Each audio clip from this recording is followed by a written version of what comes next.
వ్యక్తిగత హననానికి కానీ నిన్న కూడా ఏమన్నారు, షర్మిల భర్త అనిల్ గారు సోనియా గారి దగ్గరికి వెళ్ళి జగన్ గారిని జైల్లోనే పెట్టండి అని అన్నారు. భారతిరెడ్డి ఇది కదా చెప్తున్నారు. మరి మీరు సవాల్ విసురుతున్నారు, భారతిరెడ్డి గారు వచ్చి చెప్పాలి నిజమని. అవన్నీ వర్కౌట్ అయ్యే కాదు. ఆవిడ మాట్లాడరు, వీళ్ళు మాట్లాడరు. ఇప్పుడు ఇంకొక వారం 10 రోజుల్లో రకరకాలుగా ఒక టీంని అలాట్ చేశారంట. ఎవరెవరు ఏమేం చెప్పాలి, ఎలాంటి విషయాలు చెప్పాలి, ఆవిడ ఇంట్లో ఉన్నప్పుడువి, లేకపోతే ఆవిడ పార్టీకి సంబంధించిన చేసిన వ్యవహారం అన్నీ ఒక్కొక్కరిని టీమ్గా అలాట్ చేసి చెప్పిస్తారట ఈ వారం 10 రోజులు. ఎస్ మేడం, ఖచ్చితంగా వారందరూ కూడా మాట్లాడొచ్చు. అయితే నేను ఇక్కడ ఆంధ్ర రాష్ట్ర ప్రజలకి స్పష్టంగా చెప్పదలుచుకున్నా, ఈ సబ్జెక్టు ఏమి మాట్లాడినా, ఈ సబ్జెక్టుకి మించి ఎవరు చెప్పదలుచుకున్నా, ఒకటి షర్మిలమ్మ గారు డైరెక్ట్ గా చెప్పాలి, లేదు విజయమ్మ గారు చెప్పాలి, లేదు జగన్మోహన్ రెడ్డి గారు చెప్పాలి, ఇంకా కూడా చెప్పదలుచుకుంటే భారతమ్మ చెప్పాలి. ఈ నలుగురికి కాకుండా వేరే ఎవరు మాట్లాడినా సరే, మాకు తెలిసిందో, మాకు ఊహల్లో ఉన్నదో, లేదా మమ్మల్ని చెప్పమన్నదో ఇటువంటి కార్యక్రమాలే వస్తాయి తప్ప డెఫినెట్ గా ఏది నాయకత్వం యొక్క మెహర్బానీ పొందడం కోసమో, లేకపోతే అక్కడి నుంచి ఏదన్నా వాళ్ళు రాల్చే చిల్లర డబ్బుల కోసం కక్కుర్తి పట్టమో, ఈ రకమైన పని చేయడానికి ఆ స్క్రిప్ట్లన్నీ పనిచేస్తాయి తప్ప నిజంగా జరిగిన వాస్తవాలు మాట్లాడాలంటే వీరు నలుగురు నోటి నుంచి రావాల్సిందే. ఈ రోజు వరకు కూడా మనం గమనించండి, అటు నుంచి ఏదన్నా బురద తగిలితే దానికి క్లారిఫికేషన్ గా షర్మిలమ్మ గారు మాట్లాడుతూ ఉన్నారే తప్ప ఇప్పటి వరకు కూడా పర్సనల్ గా ఇది జరిగింది, ఈ నష్టం వచ్చింది, నేను ఇందుకు చేశానని ఆమె ఎక్కడా మాట్లాడలేదు. ఆమె రాజకీయంగా మాట్లాడుతున్న తరుణంలో ఆ ఇష్యూ మొత్తాన్ని డైవర్ట్ చేసి అది ఒక వ్యక్తిగత కారణంగా ఆవిడకేదో ఆశించిందని, సరే ఆశించారని కూడా కొంతసేపు అనుకుందామండి.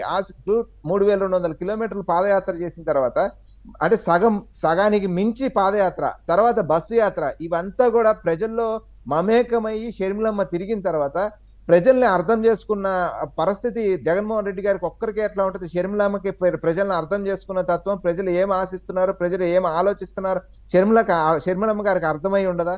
అట్లీస్ట్ మీరు ఇన్పుట్స్ తీసుకునే ప్రయత్నం అన్నా చేశారు. ఆవిడ దగ్గర నుంచి ఇట్లా నువ్వు ఇంత పాదయాత్ర చేసావమ్మా, ఇట్లా జరిగింది, ఇట్లా జరిగింది, ఏం జరుగుతుంది అని ఒక ఇన్పుట్స్ తీసుకునే ప్రయత్నం అన్నా చేశారా? ఎక్కడన్నా కూడా ఏ రోజన్నా కూడా ఆవిడ ముఖ్యమంత్రి గారితో కానీ, లేకపోతే ఆ పార్టీ నాయకులతో కానీ సమావేశమై ఇగో అన్న ఇది చేద్దామని మాట్లాడింది కానీ, లేకపోతే మీటింగ్ పెట్టింది కానీ మనం ఎక్కడన్నా చూసామా? ఇదేది లేని టైంలో కూడా ఇప్పుడు అంటే అవసరానికి వారి పార్టీని నిలబెట్టడానికి, వారి ముఖ్యమంత్రి కుర్చీలో కూర్చోడానికి కావలసినంత ఆవిడ దగ్గర నుంచి సేవ తీసుకొని ఇవాళ ఆవిడ పైన క్యారెక్టర్ అసాసినేషన్ ఇదన్నీ కూడా పక్కన పెడతామే. ఎంత దుర్మార్గుడైనా సరే, ఎంత ఇదైనా సరే, సొంత ఇంటి ఆడబిడ్డ పైన ఈ రకాల పక్కనోళ్ళు వచ్చి నెపాలేస్తా ఉంటే కనీసం కంట్రోల్ చేసి ఆలోచన చేయమా? అంటే ఇంటి ఆడబిడ్డ డెఫినెట్ గా గొడవ వచ్చి ఉండొచ్చు, ఏదైనా జరిగి ఉండొచ్చు, కానీ పక్కనోడితో తిట్టిస్తామా, పక్కనోడితో మాట్లాడిస్తామా? ఆమె క్యారెక్టర్ అసాసినేట్ చేసే కార్యక్రమాన్ని, ఆడబిడ్డని బాధ పెట్టే కార్యక్రమాన్ని మరి తల్లి చెల్లి ఎవరైనా ఒకటే అనేది కదా అటు మరి అది కనిపిస్తుంది. ఇన్నాళ్ళు ప్రతిపక్షాల ఇళ్లలో ఆడోళ్ళు, లేకపోతే ఎవరైనా మీడియాలో మాట్లాడినోళ్ళు, లేకపోతే వాళ్ళ మీద కదా ట్రోలింగ్లు, ఇష్టం వచ్చిన అసభ్యకర పోస్టులు. ఇప్పుడు అధికారం కోసం సొంత చెల్లైనా తల్లైనా ఒకటే అనేది ప్రూవ్ అవుతుంది కదా ఈ పోస్టులు చూస్తుంటే. ఎస్, ఆ కోటలో తను నిర్మించుకున్న సింహాసనం తనే ఉండాలి, వేరే వాళ్ళు ఎవరు రాకూడదు, 30 సంవత్సరాలు పరిపాలించాలి అని నిర్దిష్టంగా అతనికి కన్ఫర్మ్ అయిపోయిన తరుణంలో ఎవరైనా సరే వాస్తవాలు మాట్లాడి పాలనాపరమైన లోపాలు ఎత్తి చూపిస్తే వారిని ఈ రకంగా. షర్మిల గారంటే ఇప్పుడు రాజకీయంగా మొన్నటి వరకు నర్రెడ్డి సునీత గారితో కూడా అదే కదా చర్చ. ఆవిడ కూడా చంద్రబాబు స్క్రిప్టే, ఆవిడ కూడా ఇట్లాగా.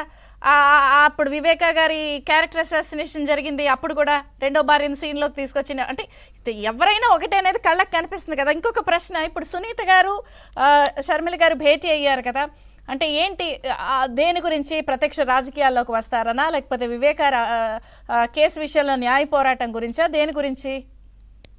మేడం, అది స్పష్టంగా ఇద్దరి మధ్య జరిగిన చర్చ, ఇద్దరు ఇంటిలో సభ్యులు ఇద్దరు కూడా ఇడుపులపాయలో ఉన్న సందర్భం. సో అటువంటి తరుణంలో వారిద్దరి మధ్య భేటీ జరగడం జరిగింది. సరే, పార్టీలోకి వస్తారా, కంటెస్ట్ చేస్తారా, ఇదంతా కూడా మనకి అతి కొద్ది రోజుల్లో డిస్క్లోజ్ అయ్యే అంశం. కానీ డెఫినెట్ గా ఇద్దరు కూడా ఒక వర్గం నుంచి బాధితులు, అంతవరకు అయితే స్పష్టం. ఆ ఇంటి ఆడబిడ్డలు ఎవరైతే ఉన్నారో ఆ ఇంటి ఆడబిడ్డలు ఇద్దరు కూడా ఒక సెక్షన్ నుంచి, అధికార పక్షం నుంచి వాళ్ళ బాధితులుగా ప్రజల మధ్యలోకి ఆవిడ పందా ఒకటి, ఈవిడ పందా ఒకటి, కానీ డెఫినెట్ గా నష్టపోయారు ఆ ఇంటి ఆడబిడ్డలు ఇద్దరు అనేది ప్రజలు ఇవాళ చర్చించుకుంటున్న అంశం. ఇన్నాళ్ళు ప్రతిపక్షాలు, మీడియా, వివిధ వర్గాలు బాధితులైతే ఇప్పుడు సొంత ఇంటి ఆడబిడ్డలు బాధితులు అనేది కనిపిస్తుంది దీన్ని బట్టి.